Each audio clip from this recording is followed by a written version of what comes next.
23. Tripitaka does not forget his origin. The four sages test the priestly mind. A long journey westward is his decree. As frosted blooms fall in autumn's mild breeze. Tie up the sly ape, don't loosen the ropes. Hold back the mean horse, and don't use the whip. Wood mother was once fused with metal squire. Yellow dame and naked son ne'er did differ. Bite open the iron ball, there's mystery true. Perfection of wisdom will come to you. The principal aim of this chapter is to make clear that the way to acquire scriptures is no different from the way of attending to the fundamentals in one's life. We now tell you about master and disciples, the four of them who, having awakened to the suchness of all things, broke free from the fetters of dust. Leaping clear from the sea of nature's flowing sand, they were completely rid of any hindrance and proceeded westward on the main road. They passed through countless green hills and blue waters. They saw wild grass and untended flowers in endless arrays. Time was swift indeed, and soon it was autumn again. You see, maple leaves redden the mountain. Yellow blooms endure the night wind. Old cicada's song turns languid. Sad crickets ever voice their plaint. Cracked lotus leaves like green silk fans. Fragrant oranges like gold balls. Lovely, those rows of wild geese. In dots they spread to distant sky. As they journeyed, it was getting late again. Disciples, said Tripitaka, it's getting late. Where shall we go to spend the night? Master, said Pilgrim, what you said is not quite right. Those who have left home dine on the winds and rest beside the waters. They sleep beneath the moon and lie on the frost. In short, any place can be their home. Why ask where we should spend the night? Elder brother, said Zhu 8 Rules. All you seem to care about is making progress on the journey, and you've no concern for the burdens of others. Since crossing the flowing sand river, we have been doing nothing but scaling mountains and peaks, and hauling this heavy load is becoming rather hard on me. Wouldn't it be much more reasonable to look for a house where we can ask for some tea and rice, and try to regain our strength? Idiot, said Pilgrim. Your words sound as if you begrudge this whole enterprise. If you think that you are still back in the Gao village, where you can enjoy the comfort that comes to you without your exerting yourself, then you won't make it. If you have truly embraced the faith of Buddhism, you must be willing to endure pain and suffering. Only then will you be a true disciple. Elder brother, said 8 Rules. How heavy do you think this load of luggage is? Pilgrim said, brother, since you and Sha Monk joined us, I haven't had a chance to pull it. How would I know its weight? Ah, elder brother, said 8 Rules. Just count the things here. 4 yellow rattan mats. Long and short, 8 ropes in all. To guard against dampness and rain. There are blankets, 3-4 layers. The flat poles too slippery, perhaps? You add nails on nails at both ends. Cast in iron and copper, the 9-ringed priestly staff. Made of bamboo and rattan, the long, large cloak. With all this luggage, you should pity old Hog, who has to walk all day carrying it. You only are the disciple of our master. I've been made into a long-term laborer. Idiot, said Pilgrim with a laugh. To whom are you protesting? To you, elder brother? Said 8 Rules. If you're protesting to me, said Pilgrim, you've made a mistake.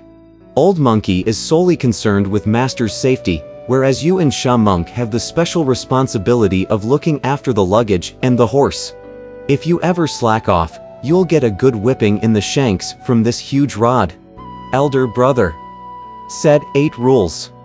Don't mention whipping, for that only means taking advantage of others by brute force. I realize that you have a proud and haughty nature, and you are not about to pull the luggage. But look how fat and strong the horse is that master is riding. He's only carrying one old monk. Make him take a few pieces of luggage, for the sake of fraternal sentiment. So you think he's a horse? Said Pilgrim. He's no earthly horse, for he is originally the son of Aurung, the Dragon King of the Western Ocean. Because he set fire to the palace and destroyed some of its pearls, his father charged him with disobedience and he was condemned by heaven. He was fortunate to have the Bodhisattva Guanyin save his life, and he was placed in the Eagle Grief stream to await Master's arrival.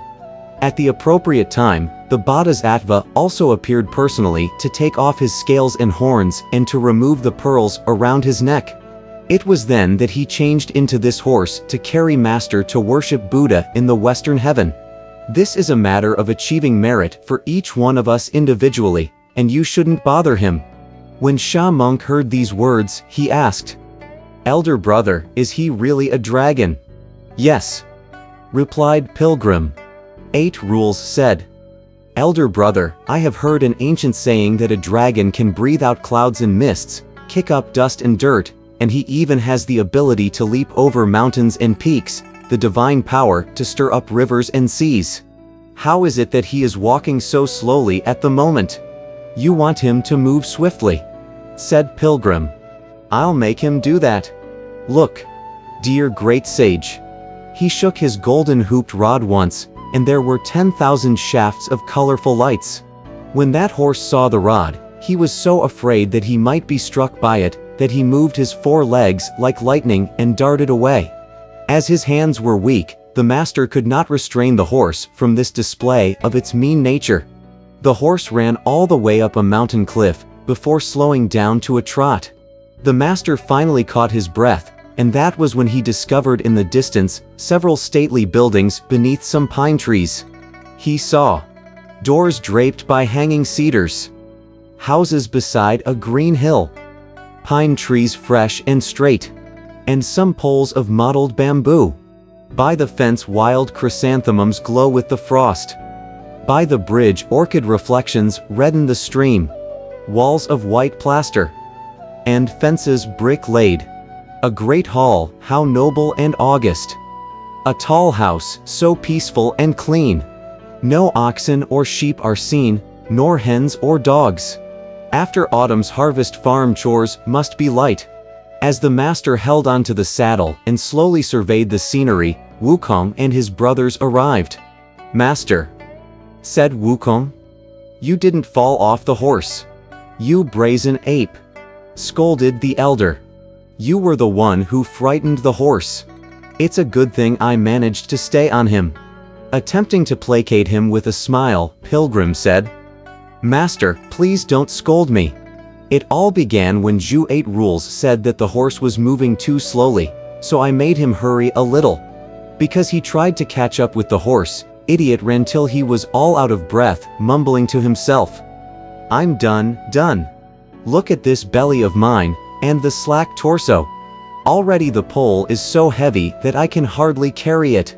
Now I'm given the additional bustle and toil of running after this horse.' Disciples," said the elder, "look over there.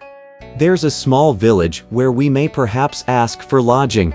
When Pilgrim heard these words, he looked up and saw that it was covered by auspicious clouds and hallowed mists.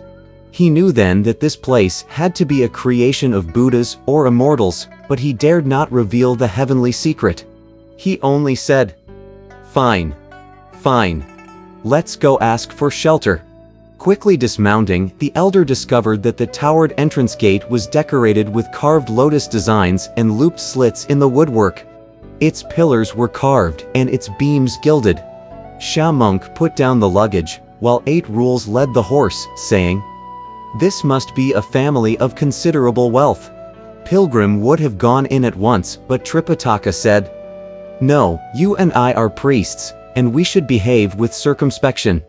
Don't ever enter a house without permission. Let's wait until someone comes out, and then we may request lodging politely." 8 Rules tied up the horse and sat down, leaning against the wall. Tripitaka sat on one of the stone drums, while Pilgrim and Sha Monk seated themselves at the foot of the gate. They waited for a long time, but no one came out. Impatient by nature, Pilgrim leapt up after a while and ran inside the gate to have a look. There were, in fact, 3 large halls facing south, each with its curtains drawn up highly. Above the door screen hung a horizontal scroll painting with motifs of long life and rich blessings. And pasted on the gold-lacquered pillars on either side was this New Year couplet written on bright red paper.